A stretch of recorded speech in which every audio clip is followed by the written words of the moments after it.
नमस्कार साथियों, स्वागत है आपका अमित जैन पर। आज हम सॉल्व करेंगे यूजीसी नेट पेपर 1 पीवाईक्यू में 12 दिसंबर 2023 फर्स्ट शिफ्ट का पेपर। तो शुरू करते हैं।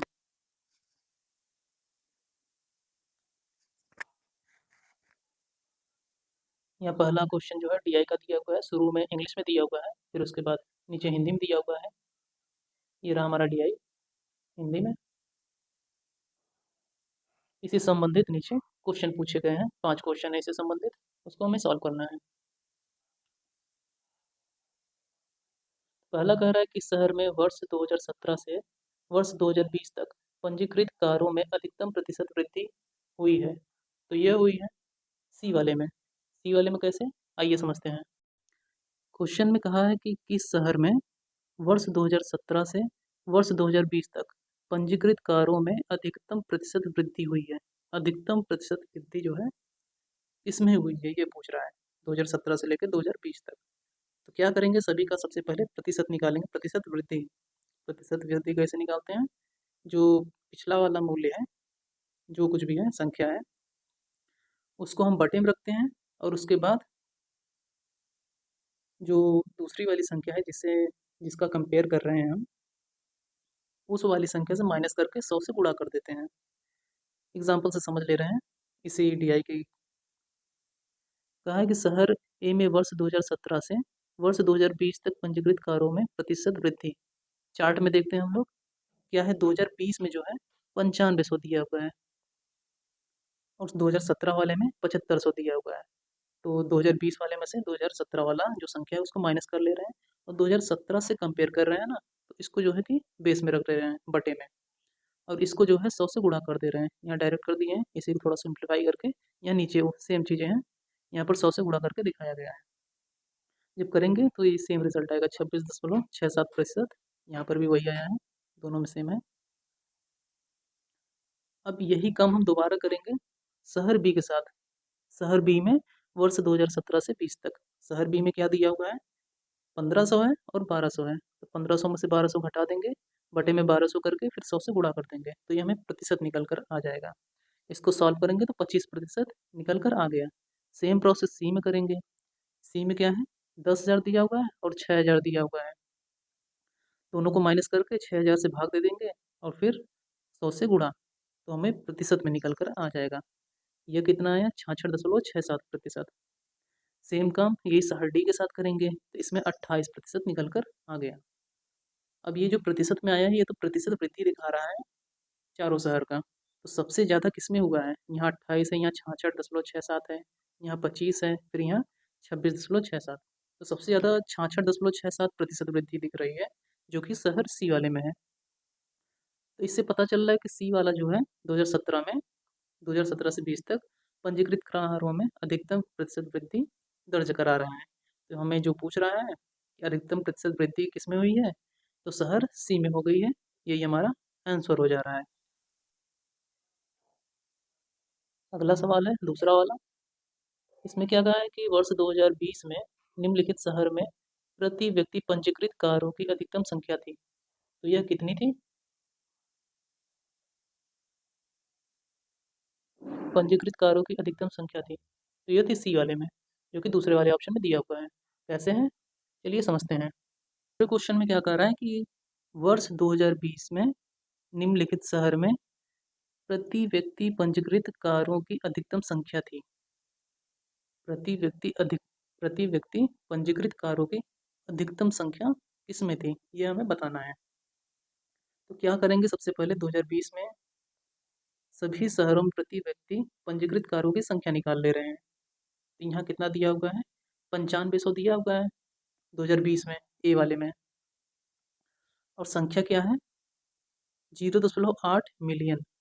अब मिलियन को जब हम 1 मिलियन में 10 लाख होता है, तो 0.8 मिलियन लिखा हुआ है, तो 0.8 को जब हम 10 लाख से गुणा करेंगे तो हमें 80,000 प्राप्त होगा। तो उसी से हम निकाल लेंगे कि हाँ प्रति व्यक्ति पंजीकृत कारों की संख्या, तो ये जो निकल कर आया ये आया 0.011। ऐसे ही निकालेंगे शहर बी में, इसमें कितना है 1500 दिया हुआ है 2020 में, और यहाँ पर 0.2 मिलियन जनसंख्या है, तो 0.2 को जब हम 10 लाख से गुणा करेंगे तो हमें 2 लाख निकल कर आ जाएगा। एक मिनट, ये ऊपर जो है कि 8 लाख था, गलती से हमने 80,000 बोल दिया, और नीचे जो है कि 2 लाख निकल कर आ गया। तो ये जो है कि इसको सॉल्व करेंगे तो 0.007 प्रति व्यक्ति पंजीकृत कार की संख्या निकल कर आ गई। तो ये ऐसा ही शहर सी के साथ करेंगे, ऐसे ही डी के साथ करेंगे। अब इसके बाद हम सारे का कंपेरिजन करेंगे। जब सभी का हम जब कंपेरिजन कर रहे हैं यहाँ पे इन सब का, तो इसमें सबसे बड़ी संख्या कौन सी है? सी वाली है, दिख रहा है ना, ये 0.016, बाकी 0.016 से सारी संख्याएं छोटी हैं। तो शहर सी में सबसे ज़्यादा वृद्धि दिखा रहा है, तो इससे पता चल रहा है कि शहर सी में प्रति व्यक्ति पंजीकृत कारों की संख्या सबसे अधिक है, जो कि यही क्वेश्चन में पूछ रहा था। तो शहर सी हमारा ऑप्शन सही हो जा रहा है।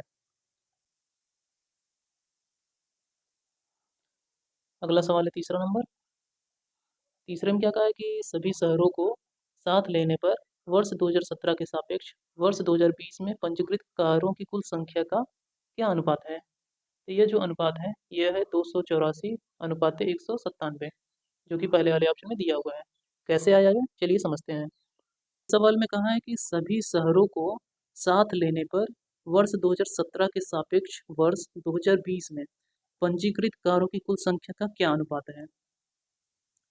अनुपात पूछ रहा है, तो सबसे पहले वर्ष 2017 में सभी शहरों के में कारों की कुल संख्या देख लेते हैं। ये कितना है? 19,700 है, चार्ट में दिया हुआ है 19,700।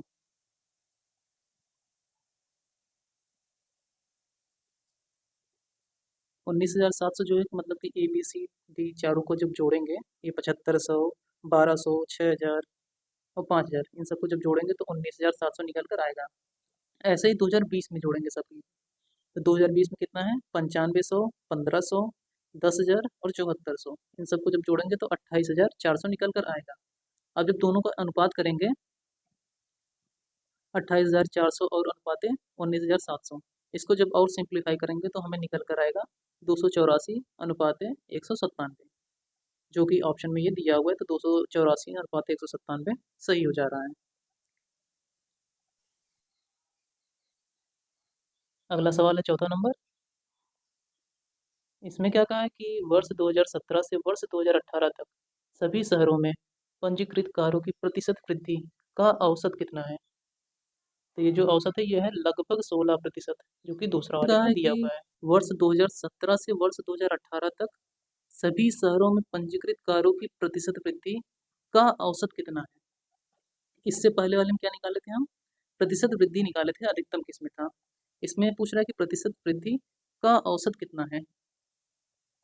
पहले जैसे हमने उस वाले में प्रोसेस किया था वैसे ही करेंगे लगभग। वर्ष 2000 में सभी शहरों में पंजीकृत कारों की संख्या कितनी थी? अभी पिछले वाले क्वेश्चन में हमने निकाला था 19,700, और 18 में सेम वैसे ही निकालेंगे, सारे संख्याओं को जोड़ लेंगे। ये 8,000, 13,000, 1,350, 7,500 और 6,000 जोड़ेंगे तो 22,850 निकल कर आ जाएगा। अब वर्ष 2017 से 18 तक सभी शहरों में पंजीकृत कारों की वृद्धि जो है ये कितनी है? दोनों को माइनस करेंगे, 3,150 निकल कर हमें मिल जाएगा। अब ये 3,150 जो है ये वृद्धि है। अब जब इसको प्रतिशत में चेंज करेंगे तो 19,700 से भाग दे देंगे और गुणे 100 कर देंगे तो ये हमें प्रतिशत वृद्धि निकल कर आ जाएगी, जो कि लगभग 16% के आसपास आ रही है। 15.99 आ रहा है, तो इसको हम लगभग 16 लिख सकते हैं। तो यही हमारा आंसर हो जा रहा है। तो दूसरा वाला सही हो जा रहा है। बढ़ते हैं अगले सवाल की तरफ।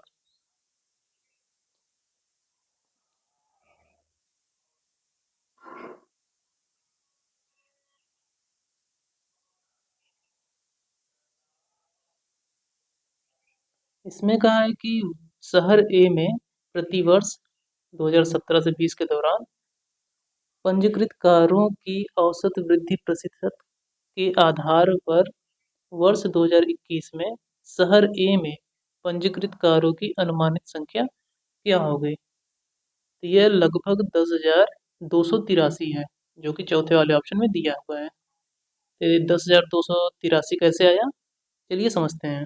इसमें कहा है कि शहर ए में प्रति वर्ष 2017 से 20 के दौरान उत्तरवर्ती वर्षों में पंजीकृत कारों की औसत वृद्धि प्रतिशत के आधार पर 2021 में शहर ए में पंजीकृत कारों की अनुमानित संख्या क्या होगी? 2021 में, 2020 तक ही चार्ट में दिया हुआ है, 2021 में पूछ रहा है कि हाँ, जैसे पिछले बार में वृद्धि हुई थी वही हिसाब से अनुमान लगा लेंगे कि हाँ, इतना वृद्धि आगे होगी तो इतनी संख्या मिलेगी। तो क्या करेंगे, शहर ए में 2018 में पंजीकृत कारों की प्रतिशत निकालेंगे। चार्ट में तो 17 दिया हुआ है, तो देखिए 17 से पहले तो कोई संख्या हमें दी नहीं है, तो 17 का निकालना मुश्किल है, तो हम 17 के बजाय 18 का निकालेंगे, क्योंकि बेस हमें मिल रहा है 2017 वाला। 2017 वाले से कंपेयर करके 2018 हम बता सकते हैं कि हाँ, 2017 के मुकाबले में 2018 में इतने प्रतिशत की वृद्धि हुई है। 2017 में कितना था, 7500, और 2018 में 8000। तो इस तरीके से इसकी प्रतिशत वृद्धि निकाल लेंगे, लगभग 20/3% आ रहा है। और ऐसे ही 2019 में निकाल लेंगे, इसको भी बेस ईयर मिल गया, 2018 से कंपेयर करके प्रतिशत वृद्धि निकाल लिए। अब ऐसे ही 2020 में निकाल लीजिए। अब जब 2017 से 20 के दौरान हमने सारा निकाल लिया, ये 20/3 और 25/2 और 50/9, इन सबका जब औसत निकालेंगे तो इन सबको 3 से भाग दे देंगे, क्योंकि 3 संख्याएं हैं। औसत कैसे निकालते हैं, जितने भी पद दिए हुए हैं उन सबको जोड़कर उन पदों की संख्या से भाग दे देते हैं। तो 3 पद हैं, तो 3 से भाग दे दिए, ये हमारा औसत निकल कर आ गया। तो औसत जब इसका निकल कर आया, कितना आया, 8.24, 8.24, यह प्रतिशत वृद्धि है। तो 2021 में शहर ए में पंजीकृत कारों की अनुमानित संख्या कितनी होगी? तो ये कर देंगे, 9500 को 108.24, 108.24 क्यों करेंगे, क्योंकि 100% जो है कि ये तो 9500 का 100%, 9500 ही होगा, और ये 8.24% की वृद्धि है, मतलब 9500 से 8.24% जो एक्स्ट्रा वाला होगा वो इसकी वृद्धि में जुड़ जाएगा। तो 108.24/100 कर देंगे, फिर 9500 से इसको गुणा कर देंगे, तो ये हमें 108.24 का वैल्यू निकल कर आ जाएगा। जब इसको सॉल्व करेंगे तो ये लगभग जो है 10,283 निकल कर आ गया। अगला सवाल है, छठा नंबर।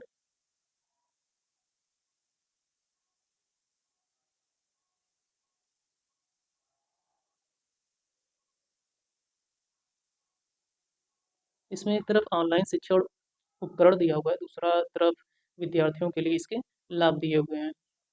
पहला है LMS, दूसरा है वीडियो सम्मेलन, फिर परिचर्चा मंच, फिर ऑनलाइन मूल्यांकन मंच। तो इससे क्या क्या लाभ होता है, इसे हमें सुमेलित करना है। एनटीए ने इसका तीसरा वाला ऑप्शन सही माना है, मतलब कि अधिगम प्रथम प्रबंधन प्रणाली। इसका जो लाभ होता है यह है पाठ्यक्रम सामग्री और निर्दिष्ट कार्यों को कहीं भी किसी भी समय अभिगम्य करना, यह तीसरा वाला। और फिर जो वीडियो सम्मेलन है, इसका क्या लाभ है, इसका लाभ है कि दूरवर्ती स्थानों से सीधे ऑनलाइन कक्षा सत्रों और चर्चाओं में भाग लेना। और परिचर्चा मंच मंच जो है, इसका लाभ है कि समकक्षों के साथ विचारों और दृष्टिकोणों की साझेदारी में परस्पर सहयोग करना। और लास्ट ऑनलाइन मूल्यांकन मंच, इसका क्या लाभ है, इसका लाभ है कि प्रश्नोत्तरी और मूल्यांकन पर तत्कालिक प्रतिपुष्टि प्रदान करना, प्राप्त करना और कार्य निष्पादन पर सतत निगरानी रखना। तो ये इसके लाभ हैं। तो एनटीए ने इसका तीसरा वाला सही माना है। बढ़ते हैं अगले क्वेश्चन की तरफ।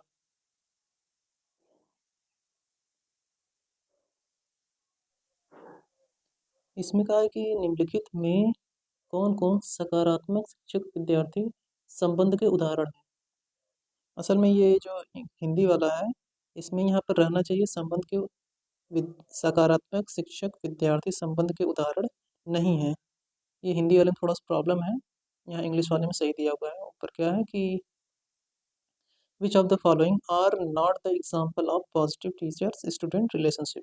ये जो नॉट एग्जाम्पल है, ये वाला थोड़ा सा मिस्टेक हो गया हिंदी वाले में, तो मान लेते हैं यहाँ पर नहीं वाला लिखा है, क्योंकि एनटीए हमेशा इंग्लिश वाले को प्रियोरिटी देता है, सही मानता है। हिंदी वाले में अगर वो गलती हो जाता है तो इंग्लिश वाले को वरीयता दी जाती है। तो थोड़ा सा यहाँ पर मिस्टेक है, तो यहाँ पर नहीं वाला खोजना है, ठीक है।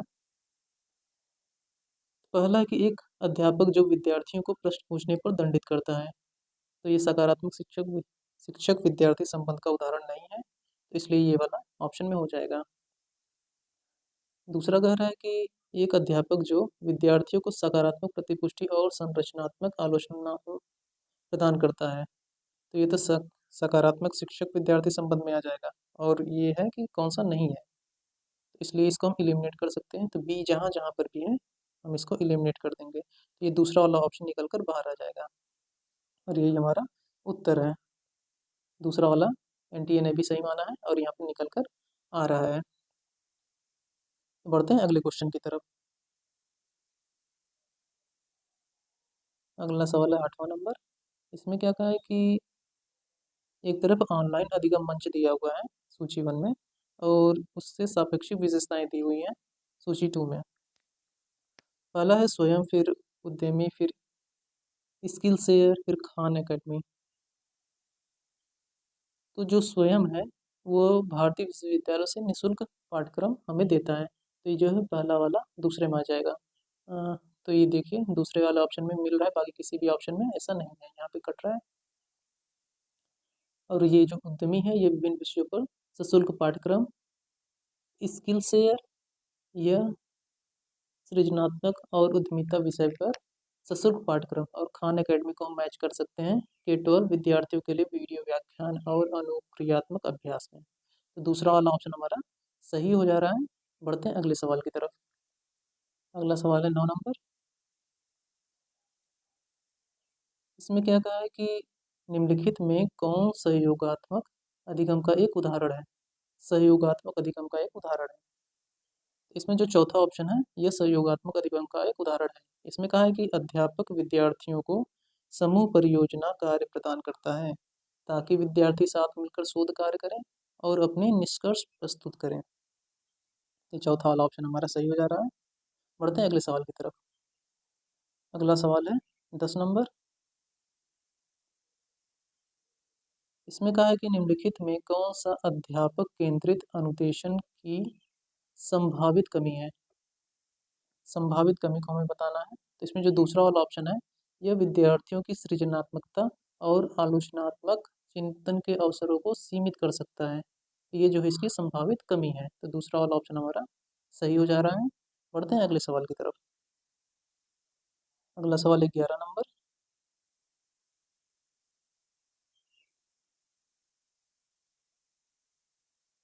इसमें कहा है कि किसी अनुसंधान अध्ययन हेतु साहित्य की समीक्षा करने के चरणों का सही क्रम बताइए। तो सबसे पहले इसमें आ जाएगा अनुसंधान के लिए मुख्य शब्दों की पहचान करना, फिर आएगा साहित्य का पता लगाना, फिर आएगा अनुसंधान के लिए प्रासंगिक साहित्य की गंभीरता से मूल्यांकन और चयन करना। तो इस पैटर्न में तीसरा वाला जा रहा है, बाकी कोई नहीं जा रहा है। और उसके बाद जो है साहित्य को संगठित करना, साहित्य समीक्षा लिखना। तो तीसरा वाला ऑप्शन हमारा निकल कर बाहर आ जा रहा है। तीसरा ऑप्शन हमारा सही हो जा रहा है। बढ़ते हैं अगले सवाल की तरफ। अगला सवाल है 12 नंबर। 12 में कहा है कि निम्नलिखित में से किस प्रकार के अनुसंधान में अनुसंधानकर्ता की अभिरुचि के चरों को छोड़कर अन्य बाह्य चरों को व्यवस्थित तरीके से दूर किया जाता है। तो यह किया जाता है प्रयोगात्मक अनुसंधान में। तो ये जो कि तीसरे वाले ऑप्शन में दिया हुआ है, तो तीसरा वाला ऑप्शन हमारा सही हो जा रहा है। बढ़ते हैं अगले सवाल की तरफ। सवाल नंबर 13। इसमें कहा है कि जब अनुसंधानकर्ता की आयु अध्ययन के प्रतिभागी के व्यवहार को प्रभावित करती है तो इसे कहा जाता है, इसे कहा जाता है जैव सामाजिक प्रभाव, जो कि दूसरे वाले ऑप्शन में दिया हुआ है। दूसरा वाला ऑप्शन हमारा सही हो जा रहा है। बढ़ते हैं अगले सवाल की तरफ। अगला सवाल है 14 नंबर। इसमें कहा है कि ऋणात्मक विषम वितरण में निम्नलिखित में से कौन सा सही होगा। तो देखिए मीन मीडियम मोड का क्वेश्चन है।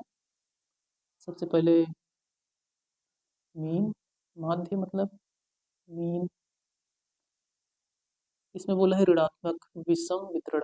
अगर ये सकारात्मक विषम वितरण होता तो हम कुछ इस तरीके से इसको निशान लगाकर करते हैं, माध्य, माध्यिका और बहुलक।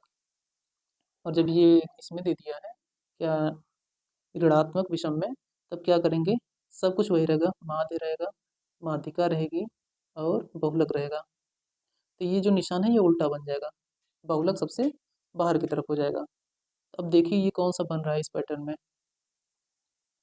इस पैटर्न में बन रहा है ये तीसरा वाला, और कौन सा बन रहा है, माध्य माध्यिका ढोलक, ये कट रहा है, माध्य माध्यिका ढोलक। ये दूसरा वाला भी बन रहा है, और ये लास्ट वाला भी बन रहा है। तो बी सी डी, तो बी सी डी, ये दूसरा वाला ऑप्शन और तीसरा वाला ऑप्शन यहाँ पर दोनों सही है। एंटीन इसका 2 एंड 3 करके जो फाइनल आंसर की आई थी उसमें इस तरीके से लिखा था 2 एंड 3। तो जिसने 2 मारा था उसका भी सही है, जो इसने 3 मारा था उसका आंसर भी सही है, क्योंकि ये दोनों ही आंसर सही है इसके।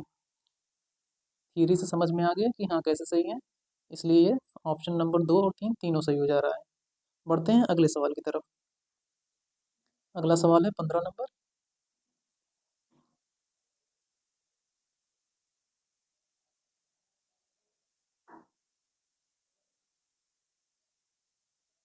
इसमें कहा है कि एक अनुसंधानकर्ता विभिन्न प्रतिदर्शों के प्रतिदर्श सहसंबंध गुणांकों के लिए निम्नलिखित पी मान प्राप्त करता है। निम्नलिखित में से किसे 5% सार्थकता स्तर पर सार्थक माना जा सकता है।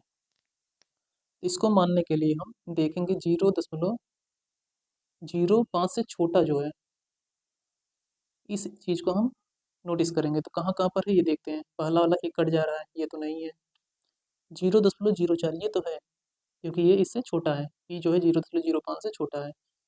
तो बी वाला हम ऐड कर लेंगे, सी वाला तो बड़ा हो जा रहा है, काट देंगे। ये डी वाला छोटा है, ई वाले को भी काट देंगे। तो बी और डी जो कि हमें दूसरे वाले ऑप्शन में देखने को मिल रहा है, तो दूसरा वाला ऑप्शन हमारा सही हो जा रहा है।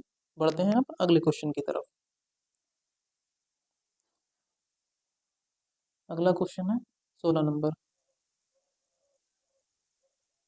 इसमें कहा है कि एनालॉग मीडिया पद की उत्पत्ति मूलतः किससे हुई है। तो ये हुई श्रव्य अभिलेखन, मतलब कि ऑडियो और रिकॉर्डिंग से, ऑडियो रिकॉर्डिंग। तो चौथा वाला ऑप्शन हमारा सही हो जा रहा है। बढ़ते हैं अगले सवाल की तरफ। अगला सवाल है 17 नंबर।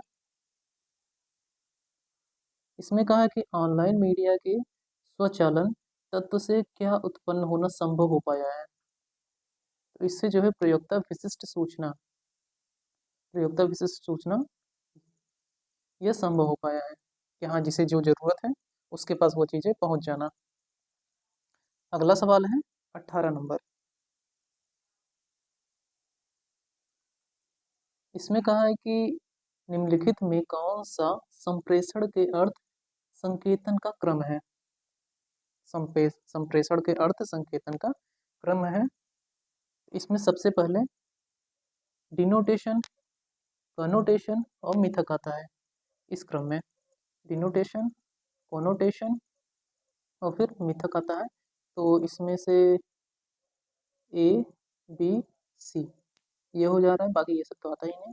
ए बी सी इस क्रम में पहला वाला दिया हुआ है, तो पहला वाला ऑप्शन हमारा सही हो जा रहा है। बढ़ते हैं अगले सवाल की तरफ। अगला सवाल है 19 नंबर।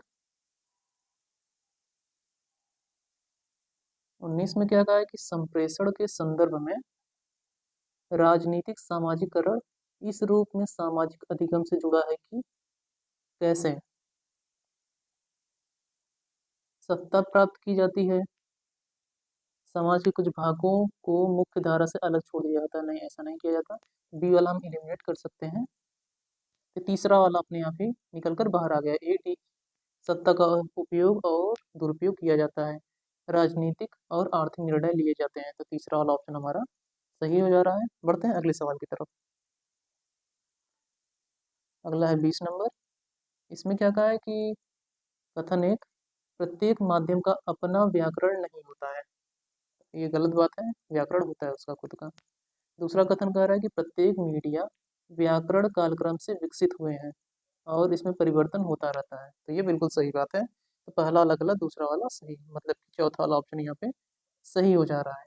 बढ़ते हैं अगले सवाल की तरफ। सवाल नंबर 21।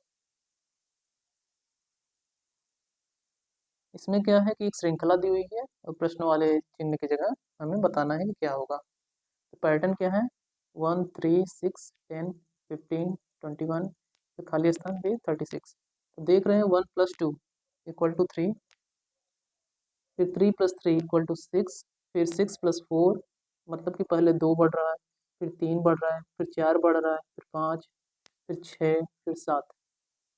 15 + 21, 15 + 6 21, फिर 21 + 7 कितना हो जाएगा 28। 28 कहाँ है हमें दूसरे वाले ऑप्शन में दिया हुआ है, दूसरा वाला ऑप्शन हमारा सही हो जा रहा है। पैटर्न समझ में आ रहा है ना, पहले 2 जुड़ा, फिर 3, फिर 4, फिर 5, फिर 6, फिर 7, इक्कीस के साथ 7 जुड़ गया तो 28 आ गया। तो ये हो गया दूसरा वाला हमारा सही उत्तर। बढ़ते हैं अगले सवाल की तरफ। अगला सवाल है 22 नंबर। इसमें कहा कि एक 27 लीटर के मिश्रण में पानी और दूध का अनुपात 5:4 अनुपात में है। इस मिश्रण में पानी की कितनी मात्रा मिलाई जाए कि उसमें पानी और दूध का अनुपात 3:1 हो जाए। इसमें जो है 21 लीटर मिलाया जाएगा तो इसका 3:1 हो जाएगा। कैसे होगा चलिए समझते हैं। इस क्वेश्चन में कहा है कि एक 27 लीटर के मिश्रण में पानी और दूध का अनुपात 5:4 है। मतलब अगर 5 लीटर पानी है तो 4 लीटर उसमें दूध है। 5 4 कितना हो गया 9 लीटर पूरा सामान हो गया। इस मिश्रण में पानी की मात्रा मिलाई जाए कि कितनी मात्रा मिलाई जाए कि उसमें पानी और दूध का अनुपात 3:1 हो जाए। कुल कितना है, कुल मिश्रण जो है कि पानी और दूध वाला 27 लीटर दिया हुआ है। अब पता कैसे करेंगे पानी कितना है दूध कितना है, तो यहाँ 5:4 दिया हुआ है, 5 4 9 मतलब 9 यूनिट पूरा दूध पानी वाला पूरा यूनिट जो है 9 यूनिट में इसको बांट दिया है। जब पानी की मात्रा निकालेंगे तो 5/9 करके निकालेंगे, और जब दूध की मात्रा निकालेंगे तो 4/9 करके निकाल लेंगे। तो पानी इसमें 15 लीटर है, दूध जो है 12 लीटर निकल कर आ गया। अब प्रश्न में दिया है कि उसमें पानी और दूध के अनुपात 3:1 करना है। अब मान लेते हैं मिश्रण में मिलाई गई पानी की मात्रा x लीटर है, जितनी भी थी उसमें x लीटर मिलाएंगे तभी ना 3:1 अनुपात में होगा। तो 15 + x कर लेंगे क्योंकि x हमें पता नहीं है, तो x मान लिए, और जितना सब कुछ दिया हुआ है 12 लीटर पानी उसको बटे में कर लेंगे। 15 + x अनुपात 12 और 3:1 जो है क्वेश्चन के हिसाब से हमें फाइंड आउट करना है। अब जब ये कर लेंगे ये इक्वेशन बन गया। इक्वेशन को जब सॉल्व करेंगे तो x की वैल्यू 21 लीटर आ जाएगी। मतलब कि 21 लीटर हमारा पानी मिलाया जाएगा तो पानी और दूध का अनुपात 3:1 हो जाएगा। अगला सवाल है 23 नंबर। 23 में कहा है कि एक मूलधन पर 10% वार्षिक दर से 2 वर्ष की चक्रवृद्धि ब्याज और साधारण ब्याज के बीच अंतर 5431 रुपये है। मूलधन बताना है हमें। तो मूलधन इसका है 54,300, 54,000 इकाई दहाई सैकड़ा हजार 5,43,100 रुपये, जो कि चौथे वाले ऑप्शन में दिया हुआ है। कैसे आया ये चलिए समझते हैं। इसमें कहा है कि एक मूलधन पर 10% वार्षिक दर से 2 वर्षों की चक्रवृद्धि ब्याज और साधारण ब्याज के बीच अंतर 5431 रुपया है। मूलधन हमें बताना है, तो हम बेसिक फार्मूले का यूज करेंगे समझने के लिए। प्रश्न में दिया है कि 10% जो है इसका ब्याज दर है और समय जो है कि 2 वर्ष दिया हुआ है। तो चक्रवृद्धि ब्याज और साधारण ब्याज के बीच अंतर जो है ये प्रश्न में दिया है 5431 रुपया। अब जो चक्रवृद्धि ब्याज का फार्मूला है और साधारण ब्याज का फार्मूला उसको हम लोग याद नहीं है तो याद कर लीजिएगा। ये फार्मूला होता है compound interest equal to P मतलब कि उसका जो मूलधन है और आर जो है कि उसका रेट ऑफ इंटरेस्ट, टी मतलब समय। तो ये जो फार्मूला है यहाँ पर ऐसा ही रख दिए। अब फार्मूले में जो है कि वैल्यू सारी पुटअप कर देंगे। आर की वैल्यू 10 और समय की वैल्यू 2 यहाँ पर हमने रख दिया। पी तो हमें पता नहीं है तो पी को वैसे ही रहने दे रहे हैं, बाकी चीज़ें फार्मूले में रख दे रहे हैं। अब इसको हम सॉल्व करेंगे इस तरीके से। पी की वैल्यू 0, पी की वैल्यू यहाँ से निकाल लिए तो आ गया 54,300, 5,43,100 रुपये हमें मिल गया, जो कि ये हमारा मूलधन है। अगला सवाल है 24 नंबर। इसमें कहा है कि दो मित्र ए और बी 140 किलोमीटर की अंतराल पर रहते हैं। वे दोनों सीधी रेखा में एक दूसरे की ओर, ये है ए, ये है बी, यह दोनों एक दूसरे की ओर गाड़ी चलाकर मिलने के लिए आते हैं। एक दूसरे की ओर आ रहे हैं इसे।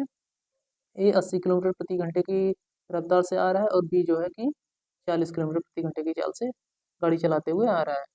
तो वह मिलने से ठीक 45 मिनट पहले कितने किलोमीटर के अंतराल पर होंगे। ए जो है 80 की स्पीड से आ रहा है और बी जो है कि 40 की स्पीड से आ रहा है। तो बताना है कि जब मिलेंगे ये लोग उससे 45 मिनट पहले ये लोग कितने दूरी पर रहे होंगे एक दूसरे से। तो इसका जवाब है 90 किलोमीटर। कैसे आया, चलिए समझते हैं। इसमें कहा है कि दो मित्र ए और बी 140 किलोमीटर के अंतराल पर रहते हैं। वे दोनों सीधी रेखा में एक दूसरे की ओर गाड़ी चलाकर मिलने के लिए निकलते हैं।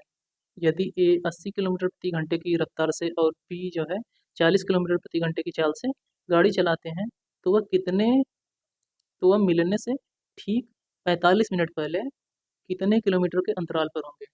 मतलब जब मिल जाएंगे वो वाला नहीं पूछ रहा है, मिल जाएंगे उससे 45 मिनट पहले वो कितनी दूरी पर थे ये पूछ रहा है। तो प्रश्न में दिया है 140 मीटर की दूरी है, ए की चाल दी हुई है 80 और बी की चाल 40 दी हुई है।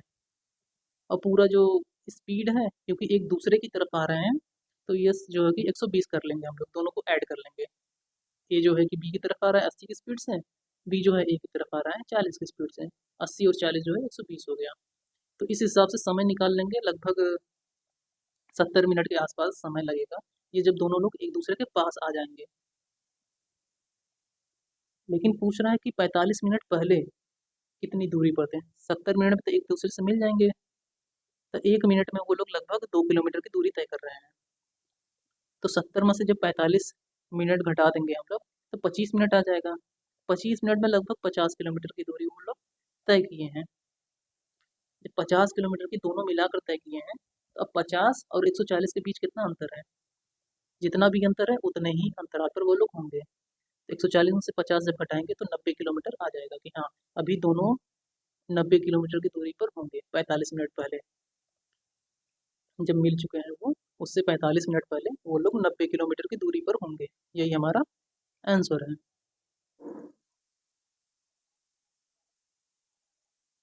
अगला सवाल है 25 नंबर। 25 में कहा है एक निश्चित कूट भाषा में राम को 32 के रूप में कोटित किया जाता है और सीता को 49 के रूप में कोटित किया जाता है। तो श्याम को कैसे कोटित किया जाएगा। तो श्याम को जो है कि लिखा जाएगा 66 के रूप में। कैसे, चलिए समझते हैं। इसमें कहा है कि राम को अगर 32 के रूप में लिखा जाता है, सीता को 49 के रूप में, तो श्याम को क्या लिखा जाएगा।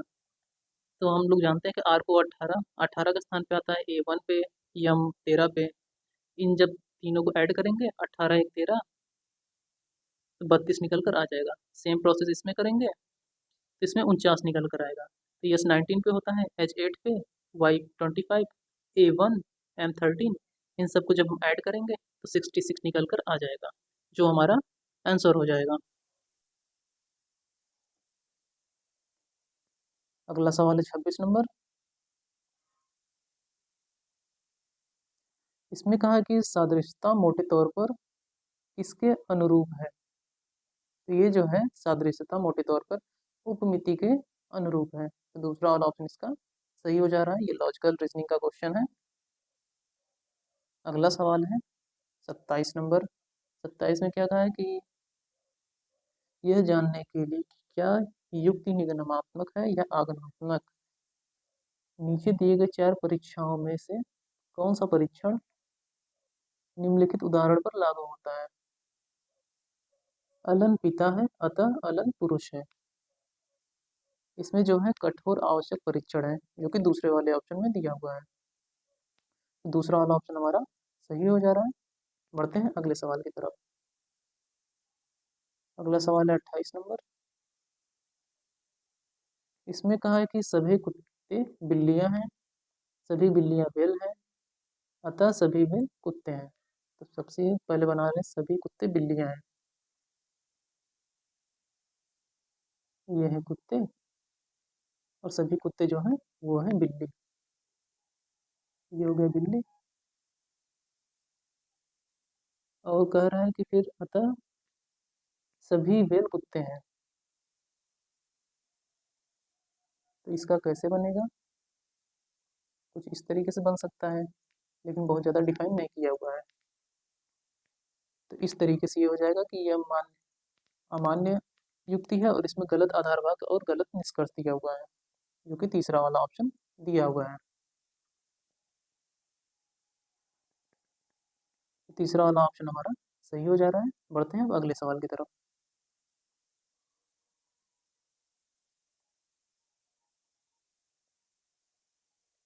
इसमें पहला कथन कह रहा है कि सादृश्यता से युक्तियां सामान्यतः निगमनात्मक कमजोर अथवा मजबूत होती हैं। ऐसा नहीं है। दूसरा कथन कह रहा है कि सादृश्यता से युक्तियां सामान्यतः आगमनात्मक और न मान्य और न ही अमान्य होती हैं। तो ये बिल्कुल सही है। तो यहाँ पर पहला गलत, दूसरा सही, मतलब चौथा वाला ऑप्शन सही हो जा रहा है। बढ़ते हैं अगले सवाल की तरफ। अगला सवाल है 30 नंबर। इसमें कहा है कि न्याय वाक्य युक्ति के आलोक में निम्नलिखित में से कौन सही नहीं है। कौन सा सही नहीं है? तो इसमें तीसरा और चौथा सही नहीं है, बाकी पहला और दूसरा सही दिया हुआ है। पहला कह रहा है निष्कर्ष का विधेय पद मुख्य पद है। तो बिल्कुल सही होता है।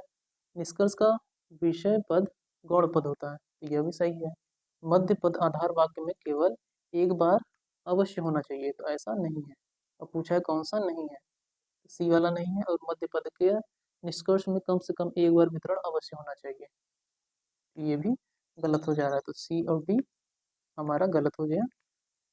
अब पूछा है कौन सा गलत नहीं है, तो चौथा वाला ऑप्शन हमारा सही हो जा रहा है। अगला सवाल है 31 नंबर।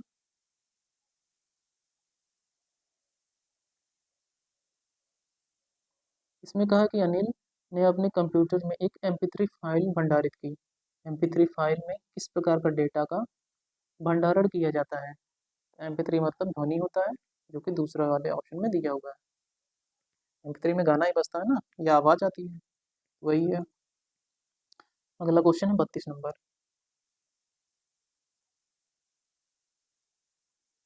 इसमें कहा है कि पहली पीढ़ी से चौथी पीढ़ी के कंप्यूटर में उपयोग की गई निम्नलिखित प्रौद्योगिकी को सही क्रम में बताना है। तो सबसे पहले सब जानते हैं वैक्यूम ट्यूब आया था। तो ये डी वाला हो जाएगा। तो डी से कौन सा शुरू हो रहा है? पहला और दूसरा। फिर इसके बाद ट्रांजिस्टर, ये दोनों में है। उसके बाद आया आईसी। आईसी जो है कि ए वाले में दिया हुआ है। तो ये पहला वाला कट गया, दूसरा वाला फॉलो कर रहा है। तो दूसरा वाला ऑप्शन हमारा, उसके बाद फिर माइक्रो प्रोसेसर आया। दूसरा वाला ऑप्शन हमारा सही हो जा रहा है। बढ़ते हैं अगले सवाल की तरफ। सवाल नंबर 33।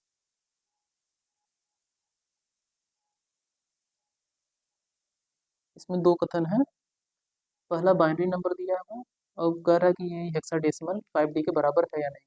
अगर है तो सही हो जाएगा। दूसरा कथन कर रहा है कि C2 हेक्साडेसिमल में जो है कि लिखा, ये बाइनरी नंबर इतने के बराबर है या नहीं। तो ये दोनों ही कथन सही दिए हुए हैं। ये पहला वाला भी सही है, दूसरा वाला भी सही है। कैसे हैं, चलिए समझते हैं। इसमें कहा है कि पहला कथन कि बाइनरी नंबर 10111101 इक्वल टू है हेक्साडेसिमल 5D के। दूसरा कथन कह रहा है कि hexadecimal C2 equal to binary number 11 4 times 0 10 के इक्वल है। तो चलिए चेक करते हैं। पहले ये बाइनरी नंबर को हम लोग इसको जो है डेसिमल में चेंज कर लेते हैं। तो इस तरीके से डेसिमल में चेंज होता है। जब डेसिमल में चेंज हो गया तो इसको जब 16 से भाग देंगे तो 5 और 13 निकल कर यहाँ से आ गया। और जब 5 और 13 निकल कर आ गया तो हेक्साडेसिमल में जो डेसिमल 13 है, 13 को क्या लिखते हैं? डी लिखते हैं ना। 10 को लिखते हैं ए, 11 को बी, 12 को सी और 13 को डी। तो 5 और 13 है यहाँ पर संख्या। 5 13 को लिख देंगे 5 और डी। 9 से ऊपर की संख्या को ABCD में लिखते हैं ना। तो ये 5D निकल कर आ गया। तो पहला वाला कथन यहाँ से हमें पता चल रहा है कि पहला कथन सही है। अब दूसरा वाला चेक करते हैं। C2 बेस 16 को, इसको सबसे पहले डेसिमल में चेंज करेंगे। जब डेसिमल में हमने चेंज कर लिया तो 194 निकल कर आया। और जब डेसिमल को ऐसे बाइनरी में जब हमने चेंज किया तो हमें जो वैल्यू निकल कर आई उससे पता चल रहा है कि दूसरा वाला कथन भी सही है। तो हमारा दूसरा कथन भी यहाँ पे सही हो जा रहा है। इसी मेथड से निकालेंगे, ये बेसिक मेथड है। इसके अलावा आप चार्ट वाला मेथड भी यूज़ कर सकते हैं। अगर आपको वैल्यू याद है तो इतना तामझाम करने की ज़रूरत नहीं है, सीधे चार्ट देख के वैल्यू रख देंगे तो निकल कर आ जाएगा। अगला सवाल है 34 नंबर।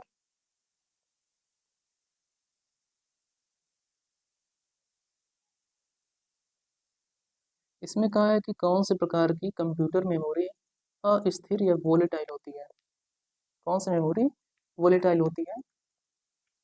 इसमें कैश मेमोरी और रैम ये जो है कि वोलेटाइल टाइप की होती है। बाकी ये जो CMOS मेमोरी होती है, फ्लैश मेमोरी, हार्ड डिस्क, ये जो है कि स्थिर टाइप की होती है, वोलेटाइल नहीं होती। तो बी और ई जो कि चौथे वाले ऑप्शन में दिया हुआ है, चौथा वाला ऑप्शन हमारा सही हो जा रहा है। बढ़ते हैं अगले सवाल की तरफ। अगला सवाल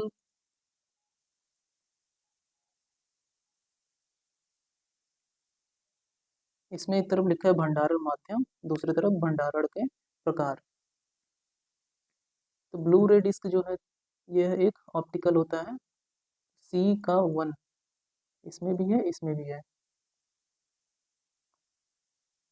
अब उसके बाद USB फ्लैश मेमोरी, यह एक मैग्नेटिक, नहीं मैग्नेटिक तो हार्ड डिस्क होता है। अच्छा हार्ड डिस्क ऊपर दिया हुआ, ये हार्ड डिस्क हो गया और ये इसमें हो गया 1 का 3 hard disk magnetic. USB flash memory ये होता है सॉलिड स्टेट में, ठीक है।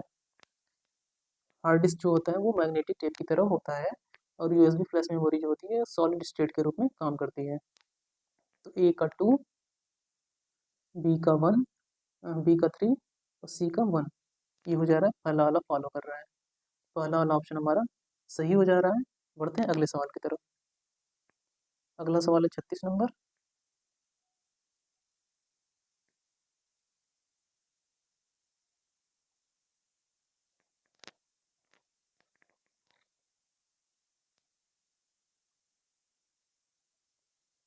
इसमें कहा है कि विश्व के अल्प विकसित देशों में खतरनाक वायु प्रदूषण का घर के अंदर प्रभाव अत्यधिक गंभीर होता है।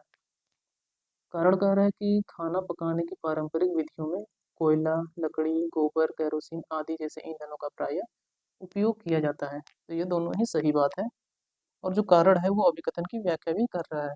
पहला वाला ऑप्शन यहाँ पे सही हो जा रहा है। बढ़ते हैं अगले सवाल की तरफ। सवाल नंबर 37।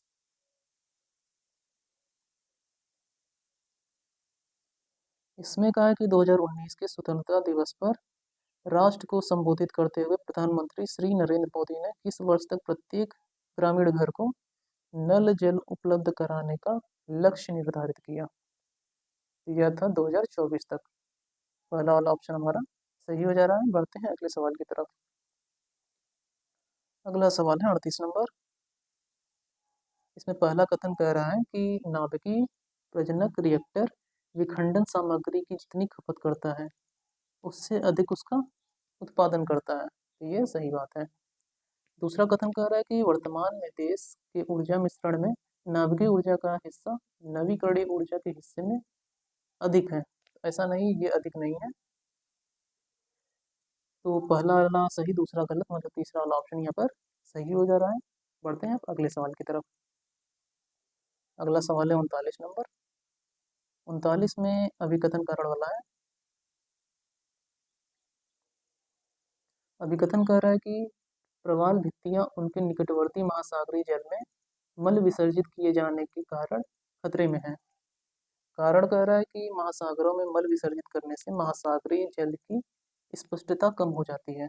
यहाँ पर दोनों ही सही है, अभिकथन और कारण दोनों सही है और आर की सही व्याख्या भी कर रहा है।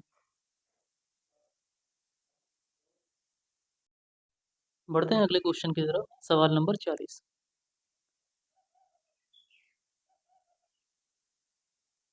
40 में क्या कहा है कि जैव विविधता संबंधी अभिसमय CBD किसके दौरान हस्ताक्षर के लिए रखा गया था? तो यह था पृथ्वी शिखर सम्मेलन 1992 वाला, जो कि पहले वाले ऑप्शन में दिया हुआ है। पहला वाला ऑप्शन हमारा सही हो जा रहा है। बढ़ते हैं अगले सवाल की तरफ। अगला सवाल है 41 नंबर। इसमें कहा है कि निम्नलिखित में से कौन सी पारंपरिक अधिगम की विशेषता नहीं है। पारंपरिक अधिगम की विशेषता नहीं है। ये कह रहा है स्वनिर्देशित अधिगम और स्वतंत्र अध्ययन पर बल। यह तो है। दूसरा कह रहा है कि विद्यार्थी श्रवण और अवलोकन के माध्यम से सीखते हैं। पूछ रहा है कि विशेषताएं नहीं पारंपरिक अधिगम में। तो पहला वाला नहीं है और दूसरा वाला है, तो यहाँ थोड़ा सा नहीं वाला है, तो इसकी वजह से दूसरे को हम एलिमिनेट कर देंगे। तीसरा कह रहा है कि निर्धारित पाठ्य चर्चा नहीं होती है। तो देखिए निर्धारित पाठ्य चर्चा होती थी, लेकिन कह रहा है नहीं है, तो यहाँ पर इसको भी हम सही मान लेंगे। तो ए और सी जो है कि विशेषताएं नहीं है। उसके बाद डी शिक्षार्थी उन्मुख होता था, तो ऐसा भी नहीं था। वो शिक्षक केंद्रित था, तो डी, ए सी डी सही हो जा रहा है। और ई कह रहा है कि नियमित उपस्थिति आवश्यक होती थी। तो हाँ होती थी, ये विशेषताएं में है। पूछ रहा है कौन सी नहीं है, तो इसको काट देंगे हम लोग। ए सी डी ये विशेषताएं नहीं थी। ए सी डी जो है कि तीसरे वाले ऑप्शन में दिया हुआ है। तीसरा वाला ऑप्शन हमारा सही हो जा रहा है। बढ़ते हैं अगले सवाल की तरफ। अगला सवाल है 42 नंबर।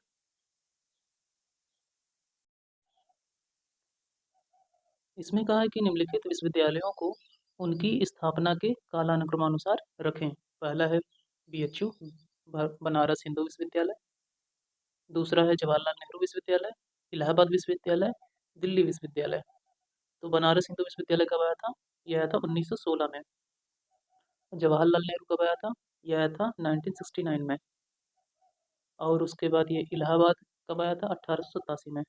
1887 में। दिल्ली यूनिवर्सिटी कब आई थी? 1922 में। तो यहाँ से कौन सा क्रम यहाँ पे पहला वाला जो क्रम है फॉलो हो रहा है, CADB के रूप में। इलाहाबाद 1887, बनारस हिंदू विश्वविद्यालय 1916, उसके बाद ये दिल्ली यूनिवर्सिटी 1922, और सबसे लास्ट में जो है कि 1969 में आया जवाहरलाल नेहरू विश्वविद्यालय। तो यहाँ पे जो पहला वाला है ये हमारा फॉलो कर रहा है CADB के रूप में। पहला वाला ऑप्शन हमारा सही हो जा रहा है। बढ़ते हैं अगले सवाल की तरफ।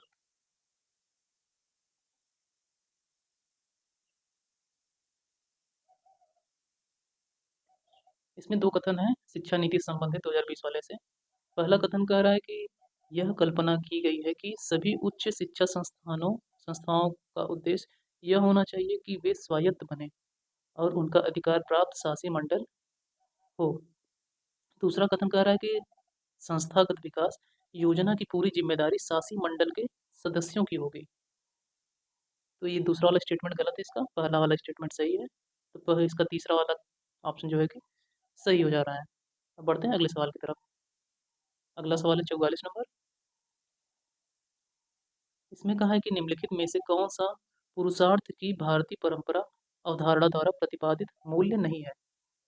इसमें धर्म, अर्थ, काम, काम नहीं दिया है, भक्ति दिया है, फिर मोक्ष।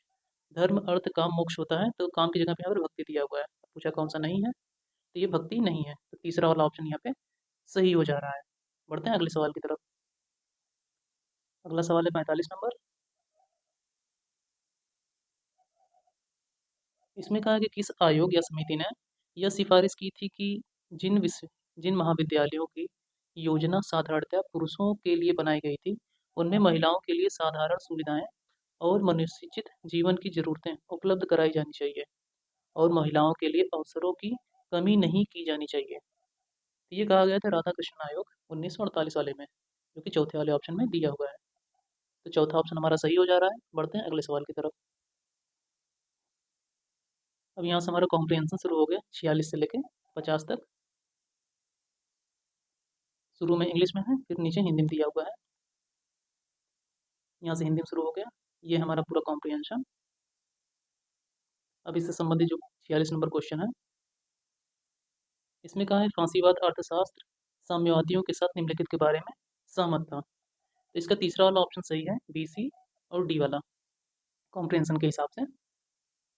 सी का बी कह रहा है पूंजीवादी सट्टा को बढ़ावा देते हैं। पूंजीवादी समूह उद्देश्यों के बजाय लाभ को प्राथमिकता देते हैं। पूंजीवादी वित्तीय जादूगरी में लिप्त होते हैं। तो ये तीनों ऑप्शन इसके सही हो जा रहे हैं। अगला सवाल है इसी कॉम्प्रिहेंशन से संबंधित। 47 में कहा है कि कथन बना दिया है, पूंजीवाद का साम्यवादी समाधान यह था कि उत्पाद के साधनों पर सरबराह वर्ग का नियंत्रण हो। दूसरा कथन कह रहा था कि पूंजीवाद का फासीवादी समाधान कारपोरेटरवाद कारपोरेटवाद था। इसका दोनों कथन सही है, तो पहला वाला ऑप्शन इसका सही हो जा रहा है। अगला है 48 नंबर। इसमें कहा कि वर्ग रहित समतावाद की नीति इसके द्वारा अपनाई गई थी। तो यह था साम्यवाद के द्वारा, कॉम्प्रिहेंशन में साम्यवाद के हिसाब से दिया हुआ है। तो तीसरा ऑप्शन इसका सही हो जा रहा है। अगला सवाल है 48 नंबर। 49 नंबर। 49 में कहा है कि फांसीवादी अर्थशास्त्र किस पर आधारित है। तो यह है साम्यवाद और पूंजीवाद के मिश्रण पर। तीसरा ऑप्शन इसका सही हो जा रहा है। अगला सवाल है, लास्ट क्वेश्चन है ये, फांसीवाद ने इसका चौथा वाला ए बी डी ऑप्शन सही है। फांसीवाद ने ब्याज लेने को अनैतिक माना और कृषि और उद्योग को महत्व दिया, कारपोरेटवाद में विश्वास किया। तो चौथा वाला ऑप्शन इसका सही हो जा रहा है। अब इसके बाद हमारा पेपर 2 शुरू हो जाएगा। पेपर 1 हमारा ये समाप्त हुआ। तो चलिए मिलते हैं अब नए PYQ के साथ अगले वीडियो में।